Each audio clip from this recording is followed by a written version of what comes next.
Here is an example of my selling skills. 50-pound great white bass. You see, the importance of my industry is to communicate with tenants in a highly intelligent manner.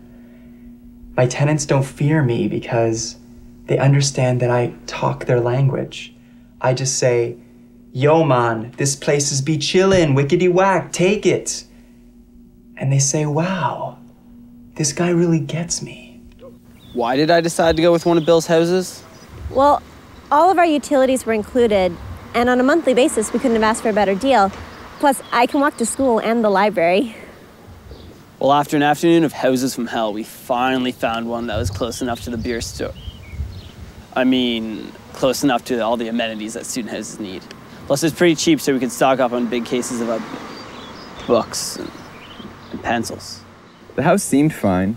It's close to the school and it's not in a barn, so that's pretty sweet. Plus, it's close to the grocery store, so I don't have too far to walk. The mall and tanning salon is like right there. Still, we thought we'd check out the off-campus housing office, just to be sure he wasn't trying to scam us or anything. Hey, what can I do for you guys? Hi, we've been looking at a house and we're about to sign the lease, but we had some questions. We're a little concerned. We haven't done this before and we're a little confused. For sure. Is that a copy of your lease agreement there?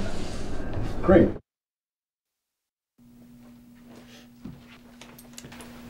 Ah, if it isn't Mary Kate and Ashley Double Trouble coming in here.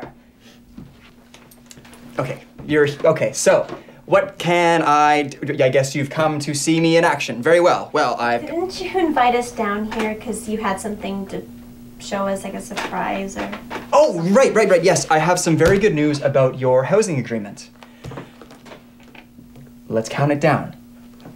5, 4, 3, 2, okay, 1. Happy new keys! Yeah!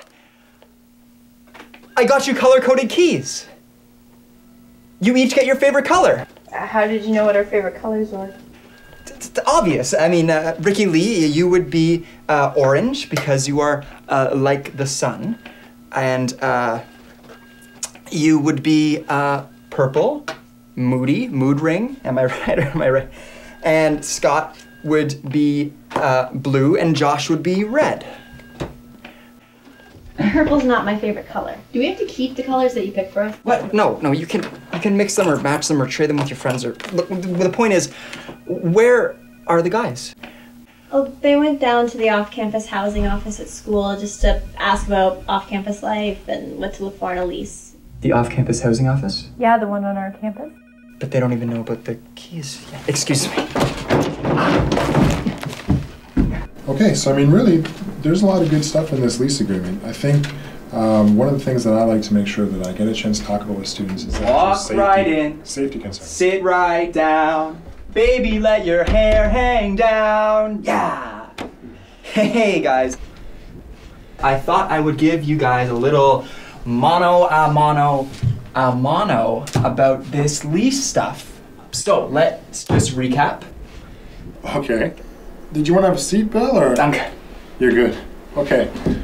Well, let's recap. I think it's a great idea to get your lease reviewed by someone who has some experience. Because parent or guardian, or close friend. With some experience in leases, because they're binding contracts and you have to be 100% comfortable with their terms. 110%. Okay, this goes for you, especially.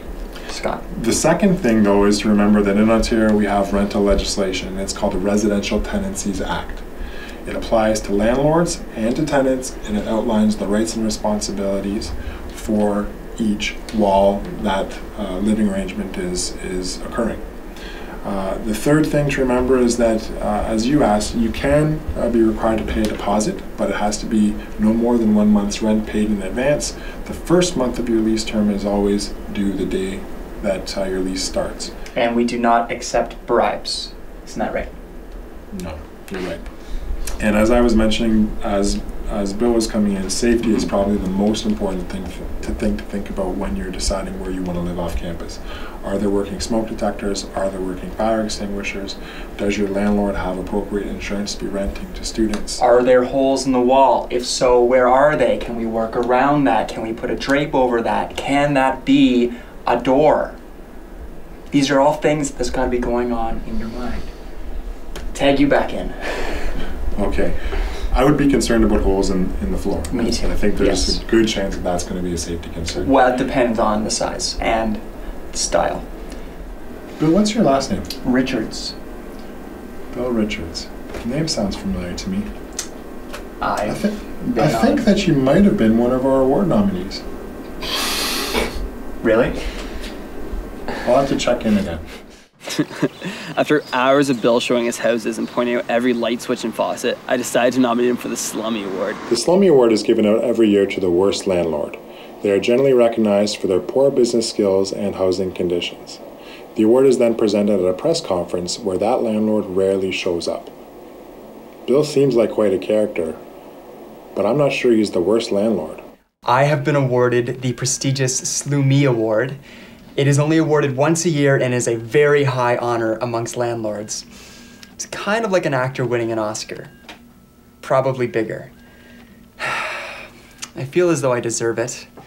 My skills should be presented to the world. I'm gonna buy a Corvette. Used, but still nice. Because after all, a landlord isn't just someone who owns your house from time to time. They give you a reason to live on a day-to-day basis.